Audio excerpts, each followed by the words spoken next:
Do you have a plan for your next promotion? Or are you someone who, like me historically, would wait until my job performance review, maybe at the end of the year, and be like, okay, what's the next promotion? What's the next step for me?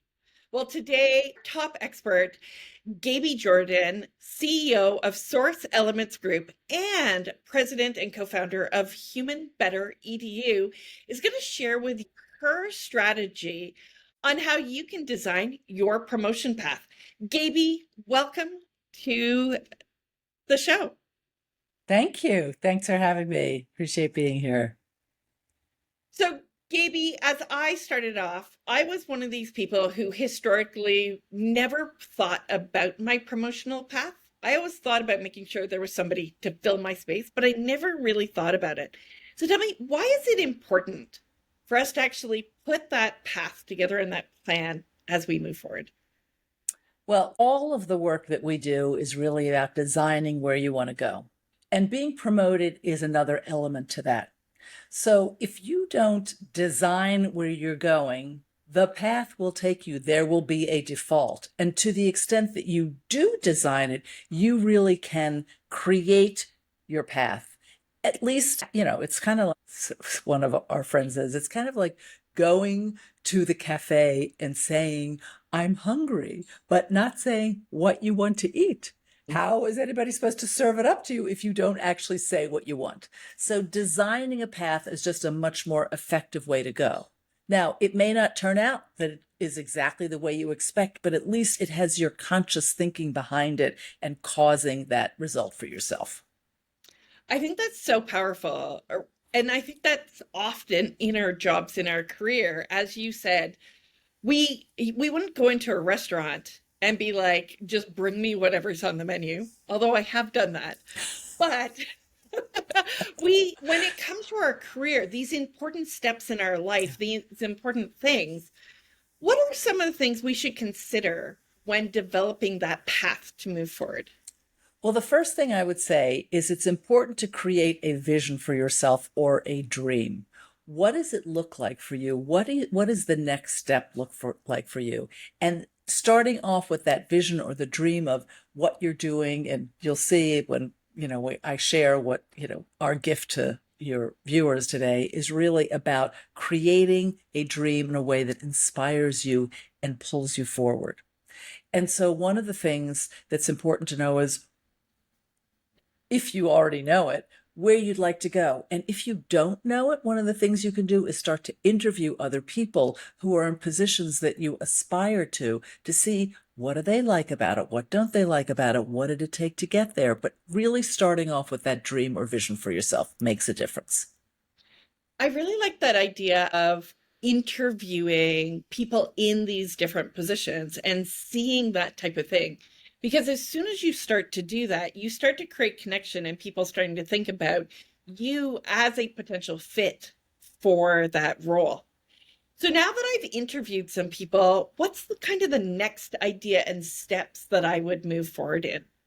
So I would say that what you should do is look to see what do you need, where there be gaps in your current experience to where you want to go, and start to put yourself in a position that you can get experience. That doesn't mean you have the role, but what are the types of things you need to be doing that can give you experience in that role, or give you experience so that when somebody's looking, they can see, oh, she's actually done something that looks similar to that, or she's been really effective at a project. She could be a good candidate for the next thing that we're looking for, the next person we're looking for.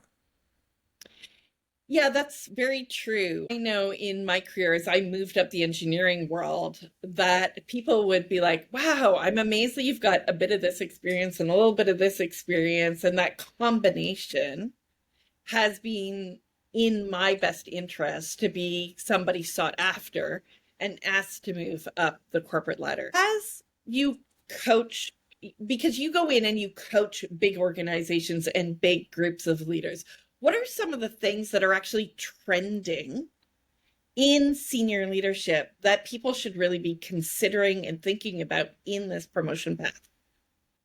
So one of the things I would say, and there are a couple other things relative to what you just asked, One thing that is important for you to do is to let people know you're interested in being promoted. First of Mm. all, it puts you on the hook so that they actually know, oh, we should be considering that person. And it has them also be on the lookout for you.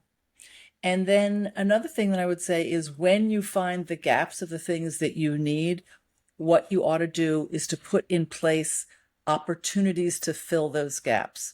So if you need to do public speaking, for example, get yourself in a position where you are speaking publicly. If you need to run meetings or you need be more promotional, put yourself, and even if it's not in work, by the way. So if you find that you have difficulty with public speaking and you need to practice it, you could even join Toastmasters. So any of the things that you think will make a difference in you being considered, you should start to put in. And again, you'll see this in sort of the structure that we outline. You'll put in promises to yourself, actually that have someone else hold you accountable, but promise to yourself that will get you there. Then I would say also, so there's a client that I had at Microsoft who told me that the reason she got promoted was because I was actually coaching her. And I wasn't necessarily coaching her on being promoted. What I was coaching her on is owning her voice, being, and this is not a person who was shy, okay, but being able to be helpful, productive, constructive, and actually ask for what she wants. And so in line with letting people know that you're interested, really making sure that you own and have your voice so that you can get seen and heard is an important aspect of your putting yourself out there if you're interested in being promoted. Yeah, so as you just said that point about getting coached potentially in that very specific area, that specific gap that you are looking for, that you're looking to develop your skill in. And so often one of the gaps is really about how we communicate to be visible, to be seen, and be seen as somebody who is asking for that opportunity to. So now that we have done those several things and we're working on these skills gap, sometimes things can happen really quickly and other times things can happen over a slower process. How do you coach people or give them feedback on thinking about the timing of that process in building that plan together? One of the things when you are going for a dream, going for something you want, is that sometimes you don't always control the timing. And so it depends. Is this make it or break it for you? Do you have to leave if you can't get the promotion? Are you getting feedback that is valuable to you? It really is individual specific. So I would coach the person to actually ask the question, do you need this now? By when do you need it? What have people told you? What are you hearing? And based on that, make a determination as to the appropriate next steps. I think that's important, is that thought that we're all individual and we're all individual on these journeys. And it's also depending on where your company is. Depends on where those people in those senior leadership positions are, how long they've been in there, what their longevity is in those positions. Because the CEO may be there for a long period of time if he or she or they are really good at that role. And so recognizing, what does that journey look like? As you look at company, sorry, go ahead. I was just going to say, the other thing that I was going to say is sometimes it's not about being promoted within your company. Sometimes it is about looking out and looking at the landscape and seeing, is there an opportunity for you? Or should you be doing it somewhere else? The other thing I would say is that sometimes you also can get experience in your own company in a different area, which will support you in the promotion. So you really do need to look at the landscape and consider what's out there as you make a determination, both about timing and actions that you're going to take. Yeah. Yeah. And that's a good point, because sometimes doing those lateral moves is really helpful to building the skill that you need to move up the corporate ladder. So one of the things that's always been of interest to me, and I know this is an area that you specialize in, is about corporate culture and about creating those corporate cultures.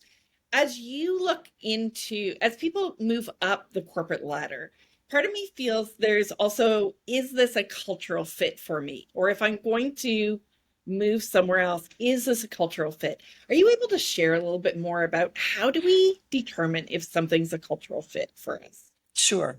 So one of the things, so I love talking about culture. One of the things that we do is something called building championship teams. And that is really about aligning cultures, about taking cultures to the next level. And when we do work in that context, we have people look at themselves individually. This is also part about what you need to do about getting promoted. Take a hard look at themselves and see, what are the things that work about me? What are the things that don't work about me? And what are the things that interfere with the culture that I'm in? So one of the important things is just to be honest with yourself. And sometimes we tend to ignore a culture that may not be a fit for us out of fear, out of concern that we can't get something else, out of concern that we'll never get hired again. Recommend you pay attention to those voices. And that doesn't mean make a snap decision, but it does mean that if something isn't a fit and you go and have a conversation with someone about it, or your boss, or sometimes it's the boss, sorry, that's the problem. And then you might need to talk to the boss's boss, right? Because you want to just check in and see, is what I'm seeing the way it is, or am I making it up? And to the extent that, you do have a conversation, people say, we had no idea, I'm so sorry. Then you can work with that. If not, you may decide that you need to leave because it really is not a place that you feel comfortable in, that you feel you can grow in, that actually will serve you and them. And by the way, if you are not happy, you will not do as good a job as you could do. And so you're not doing the company any favors, nor they you. This reminds me, as you described that, of an opportunity that was given to me many, many years ago. And it was to move to an oil gas trading division of our company. And it required me to leave where I was, move to another city. And I went and interviewed the boss. I went and met with the person who would have been my manager. And I also then chatted with members of the team. And I realized that I was way too energetic, way too motivated, moving, and this team was just dragging. And I'm like, ooh, I have no desire. So I turned the job down and went on my honeymoon and came back, and they had a job that was perfectly aligned for me and my personality. But the feedback I gave was, you know what, this is not a good fit for me because of that organization. Now, what I learned later is there were reasons they were trying to put me into there, and that they couldn't your help share at the time, right? They wanted my help to bring that energy, but it was one of those decisions that I don't regret making and turning down the opportunity. So important for you to trust your gut in that way. So important, because the last thing you want to do is put yourself into a situation and be miserable. And so I think that often we are fearful that we're not going to have the next opportunity, and therefore we grab the first thing, which just might not be right. Right. And even if somebody is let go from a position, what I would say is, if to the extent it had something to do with their performance or their success, I would say, or if you're in a position where you have to let someone go, if they're not happy, you're not happy, ultimately the situation is not ideal. And they'll be happier if they go somewhere else, and you'll be happier if you go somewhere else if you were that person. So sometimes we just think, okay, well, status quo, and if I don't get what I want, and it'll be bad if I leave. No, trust yourself. You are going to create the next perfect opportunity for you. Yeah, I believe that fully. I've worked in a team where I was just like, this is not a fit. And I forced myself to do it for multiple years until I actually hired a coach. And I was like, okay. And then I was in a position with another company that just ended up being one of my favorite jobs. So, Gaby, it has been a real pleasure to talk to you about building this plan, about putting together this process so that when any of you are watching, you are ready to step into that new position. You've done the work to create that path of success. So, Gaby, I know you have like a free offer which people can utilize to help them on this process. Would you love to share that with everybody? Absolutely. Absolutely. So I'm calling it my 4-part success strategy.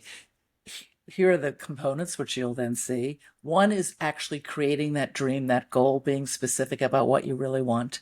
The next piece is, after you figure out what are my gaps, actually putting in place promises, and we have them written in a particular way that you actually causes you to actually go do something. Then the third thing, which is potentially the secret sauce, is your incentives for keeping that promise. And why, particularly in this instance, is that relevant is because given that if you're in a job and it's going well and you're doing fine, you might slack off on the things that you know that you need to do. Because, if your grandmother needs to go to the doctor, you can make sure your grandmother's getting to the doctor. But you doing an extra talk, participating in an extra project, doing an extra this, you might say, who's it going to hurt? Except the person who's going to hurt is you in not getting to your dream. So we want you to create incentives that support you in getting there. An incentive is not a reward. It's not a consequence. It's a choice. And it's a choice that you make on your path to actually getting you there. And then the fourth part is having someone to hold you accountable. So if you have that structure, you can actually, by the way, implement it anywhere in your life. And in this instance, about getting yourself promoted and what that looks like. So you can click the link below to get access to that 4-part framework. And I'm sure it will be useful for you in many areas, by the way, not just getting promoted. I love that. And thank you very much. That is such a generous offer. And I highly recommend everybody. These speakers have been giving you great tips and great ideas, and using those links below are the keys to helping you on your path to success. So, Gaby, it has been a pleasure to have you as part of this mini series. Thank you very much for your wisdom, your ideas, and helping people get promoted faster. Awesome. My complete pleasure. Absolutely.